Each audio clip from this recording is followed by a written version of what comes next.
turkey neck, meat beard, neck span, waddle, meat scarf, cow saddle, chin dumpling, chinsolation, whatever you want to call them. Double or triple chins are not flattering and can make your subject appear much heavier than they really are. I've got some killer tips to help you thin the chin and instantly take the weight off your subject. Stay tuned.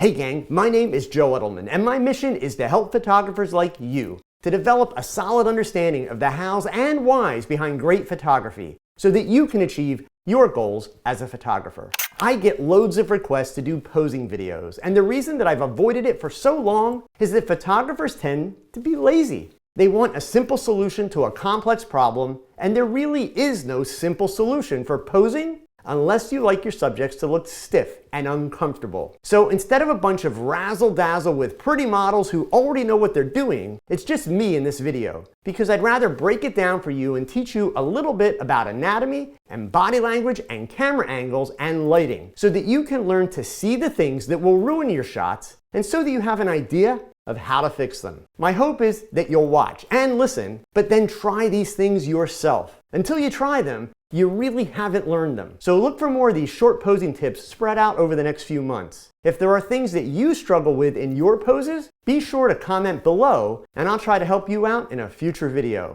All of those nicknames, by the way, I didn't make them up, so please don't send me the hate mail. They're all listed in the Urban Thesaurus, along with a bunch more that I can't repeat on YouTube. Okay, back to the double chins. A double chin is a nightmare to photograph because it often makes people look heavier than they really are. Even skinny people can get double chins. They're also tough because pretty much everybody that has one hates it and is very aware of it when they have their picture taken. The heavier the person is, the more impossible it can become to eliminate or hide the extra chin. Let's look at the tips.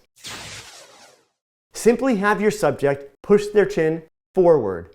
This will tighten the skin on the neck and help to thin the double chin. Now here's the catch. You can't just tell your subject to stretch their neck or to push it forward.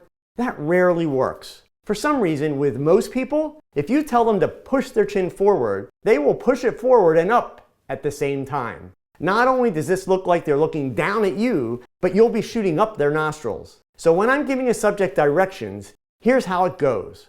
That looks awesome. Okay, I'm gonna ask you to do something that's a little different. I want you just a tiny little bit. We're talking like this much, right? I want you to push your chin forward for me and kind of hold it out there. So it's like literally like just that much, all right? Not a lot, just a little. Yeah, that's it. Great, good, really good. A little happier, nice. And then no matter how well they do it, and believe me, even after showing them, a lot of people will still lift their chin.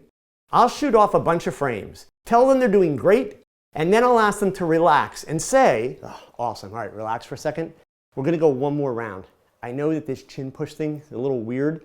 I promise you, with the lighting that I'm using, it brings a little bit more definition to the jawline and it looks amazing, okay? So, feels weird, looks great. Let's try it one more time. Do the chin push for me just a little bit. Yep, that's it, keep it nice and level. Here we go, good, that's it, really good energy. Happy? Yeah, that's it, awesome. Notice how when I give the directions, I take the camera away from my face. I make eye contact, I lean in, I do the task myself, I give them positive feedback. In other words, I keep my subject engaged. Also, just in case you've never tried doing this pose yourself in front of a camera, understand that it feels awkward. Don't leave your subject guessing because the more they feel awkward, the more they become tense, and then it shows in their body language and facial expressions. I acknowledge that I am asking them to do something that feels awkward and then reassure them that it's going to look great. In addition to the chin, with some subjects, it helps to ask them to push their shoulders back and then push the chin forward.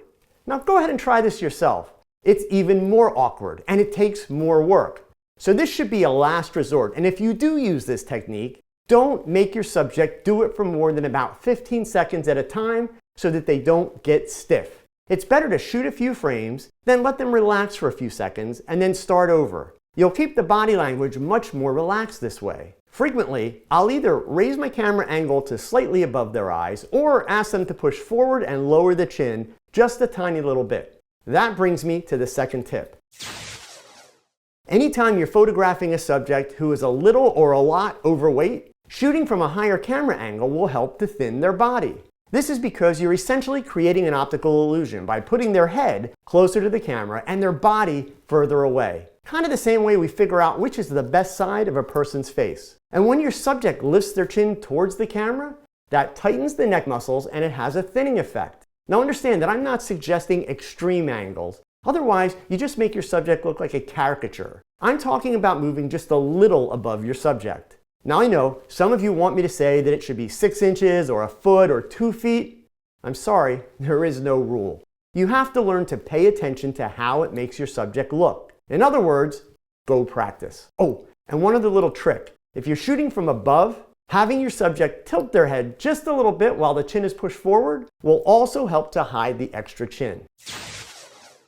If you're working with a makeup artist, which you should be if you really want to do great work, a makeup artist can contour the jawline and darken the extra chin to make it appear thinner.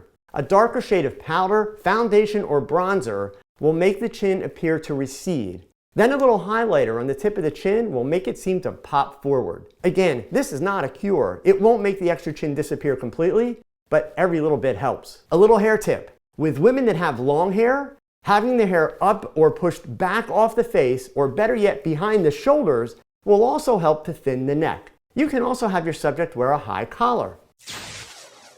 I mentioned in the beginning of the video that even skinny people get double chins. This is the story of what I call the chin tuckers. The easiest way to figure out if you're working with a chin tucker is to simply ask your subject to lower their chin. When they do it, they'll do it one of two ways. Some people smoothly lower their chin and it moves slightly forward in the process. Other people actually pull the chin in to lower it. In other words, they tuck it. This will almost always create a double chin. In addition to the double chin, the body language is off because the person is essentially pulling away from the camera. Ideally, you want their face and body to feel like it's moving towards and welcoming the camera. The solution is easy, kind of. Just like I did in the first tip, explain to them that you need the chin to travel forward. Awesome, great. Relax for a second. Okay, this time when we lower the chin, I want to do something a little bit different. So watch me, just a tiny little bit. When you drop your chin, be careful not to go like this.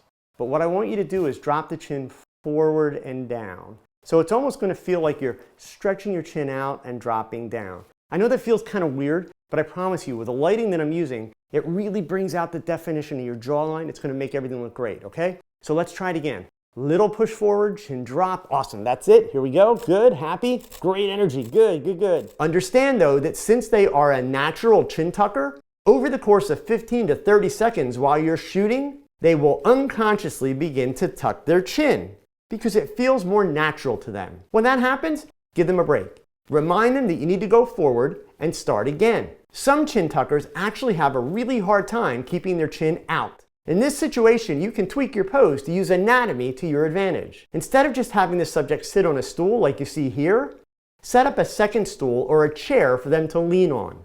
The idea is for them to have to lean their body slightly forward. If you try this even sitting at your desk while you're watching this video, if you lean your body forward and rest on your hand or your elbow, your chin automatically pushes forward and it's actually harder for you to tuck your chin. The bonus to this posture is that you get a really nice diagonal line from the shoulders, which enhances the pose and the composition of your shot.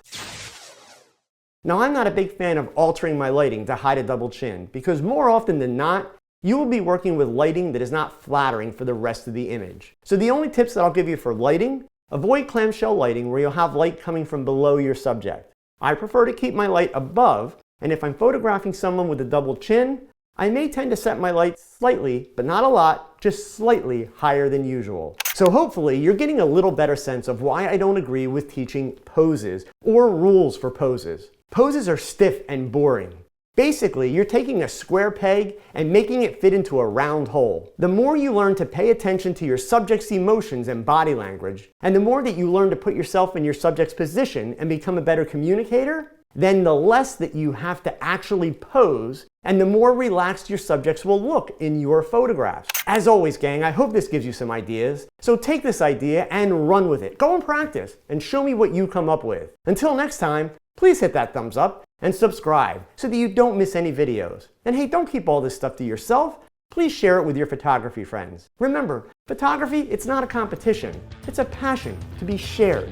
Now go pick up that camera and shoot something, because your best shot, it's your next shot. So keep learning, keep thinking, and keep shooting. Adios.